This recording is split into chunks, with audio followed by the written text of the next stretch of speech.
Hello and welcome to the second and last video on Emily Dickinson. In our previous video on Emily, we discussed her poem, Hope, A Thing with Feathers. And in this video, we'll appreciate another poem by Emily, which is Because I Couldn't Stop for Death. I won't redo Emily's intro in this video, but if you feel you need to recall that, you can refer back to that first video on Emily.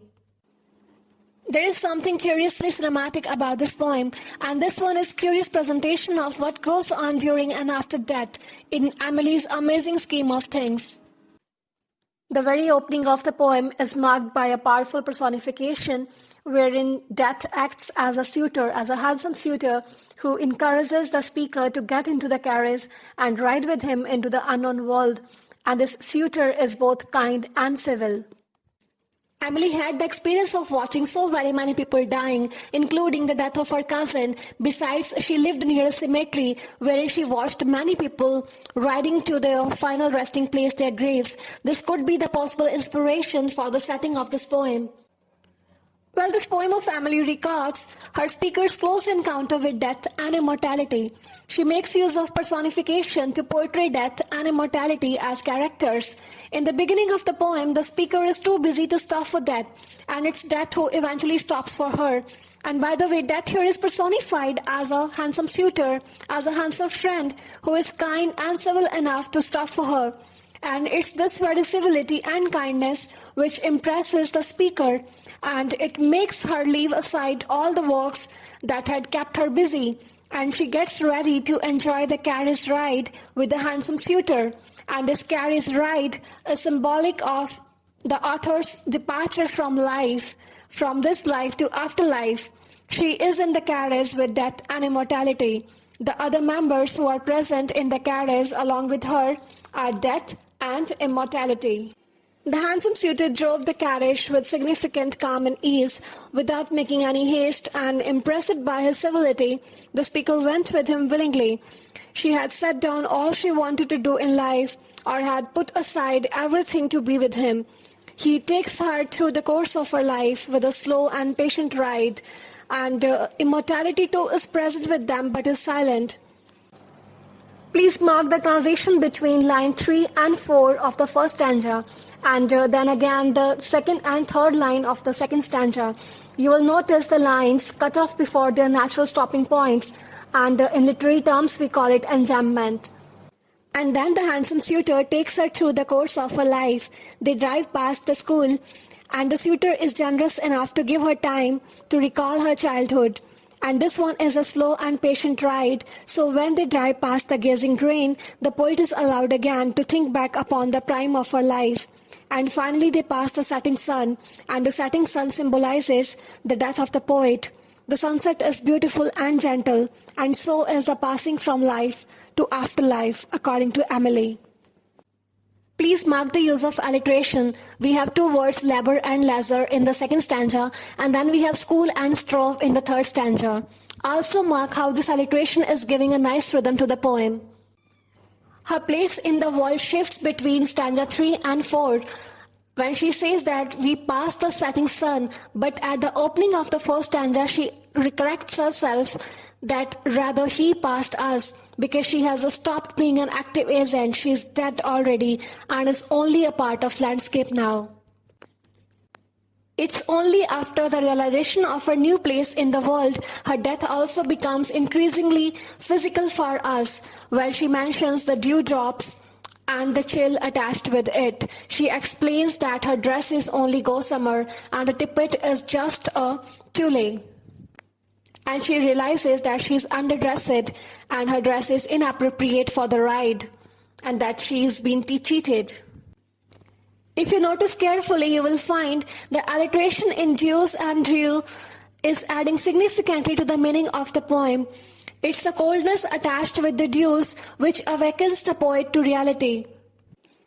As we reach stanza 4, we notice a sudden shift in tone. The sun has set now, and the poet realizes that she is feeling cold, and she starts shivering. Then out of the blue, she becomes conscious that she is underdressed for a ride. She starts feeling that she is wearing just a nightgown and starts feeling cold. See, before this moment, she was pretty okay with the company of suitor. She was pretty comfortable with him. She had no issues about her attire, but only after the sun sets, she starts having this feeling that her attire is inappropriate, and she becomes increasingly aware of it. The fifth stanza of the poem is marked by the realization of the speaker, and in this stanza she takes a pause with death before her new home, which is the swelling of the ground, and she claims that the roof was not visible and she is shocked. And the tone here becomes that of disappointment, because she realizes that death is not what she thought of it to be. And the realization dawns on her that she has been seduced by death, and that she has been coaxed by it, and now the sun has set on her life, and she is standing before her home, and that too forever.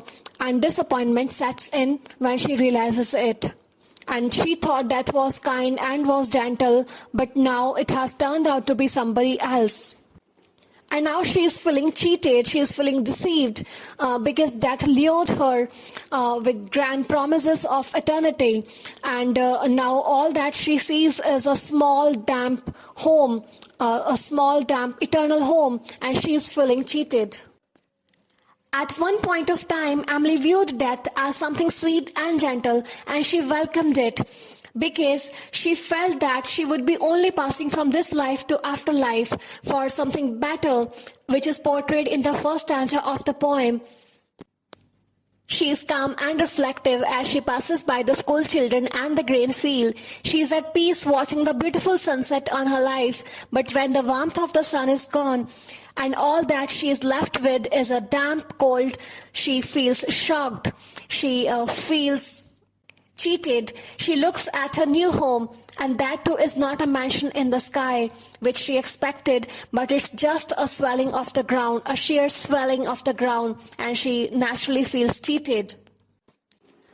In the final stanza of the poem, we do realize that all that we have been reading throughout is actually a flashback, and that it has now been centuries since that happened. The realization that we read about in the stanza 5th has happened long back, when she realized that death had seduced her, that he had appeared a kindly gentleman at first, but then it had left her alone in the dark, cold, damp grave.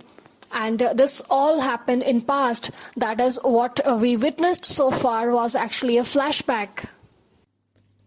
Emily asserts her familiarity with death and immortality in the beginning of the poem, which makes the readers to feel at ease with the idea of death. However, as the poem progresses, we notice a shift in tone, in the attitude, which causes the reader to see death for what it actually is, which is cruel and evil.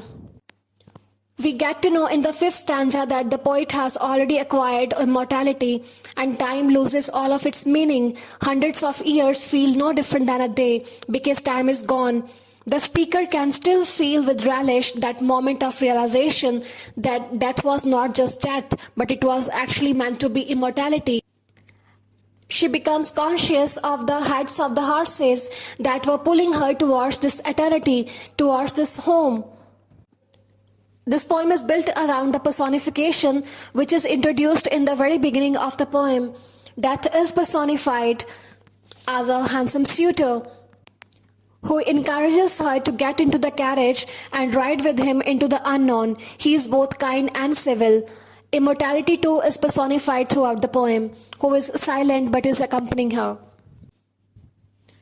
If we talk about the themes of the poem, the most obvious themes are mortality and death. And what makes this poem's take on these two themes so interesting is that they are portrayed from a position of immortality, because the speaker is already in the afterlife when she narrates her experience with death. And this leads us to another theme of the poem, which is immortality. And this is a reason that the speaker is calm and measured throughout the poem, because she is already in the afterlife and she is communicating from beyond the grave. This poem also makes use of an allusion, and Emily alludes to Christian concepts of heaven and afterlife to make the reader curious about the possibility of afterlife after death. There are 6 stanzas in the poem which are divided into quatrains, and these quatrains here do not follow a single rhyme scheme, but still we find examples of perfect rhyme in the poem, and the meter which is used in this poem is iambic pentameter. Well, this concludes Emily Dickinson for us. I hope both the poems which are prescribed in your course are clear to you. I would like to believe that you guys won't stop here and would explore few more poems by Emily, especially the ones which are recommended to you in my previous video. Thank you for your attentive listening.